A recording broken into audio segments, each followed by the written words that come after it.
প্রথমেই সবার নাম উপস্থাপন করলাম না, সবাইকে সালাম জানাচ্ছি, আসসালামু আলাইকুম। আজকের এই অনুষ্ঠানের আমি বেশি কথা বলবো না, দুইটি কথা বলবো। যারা খেলায় অংশগ্রহণ করেছেন, যারা পুরস্কার পেয়েছেন তাদেরকে ধন্যবাদ, এবং যারা পান নাই তারা যাতে ভবিষ্যতে আপনারা খেলায় পাস করতে পারেন সে বিষয়ে আমি কথা বলবো।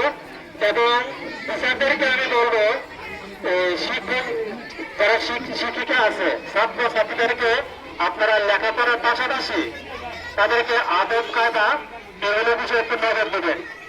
আদব কায়দা হলো মেইন দরকার, আদব কায়দা না দেখলে কিছু হয় না। তাই আমি বলবো লেখাপড়া আপনারা করান, সেটা ধন্যবাদ, কিন্তু লেখাপড়ার পাশাপাশি ছাত্র ছাত্রীদেরকে আদব কায়দার বিষয়ে একটু নজর দেবেন। ধন্যবাদ। আমি আর আমার বক্তব্য বলতে পারলাম না। আসসালামু আলাইকুম।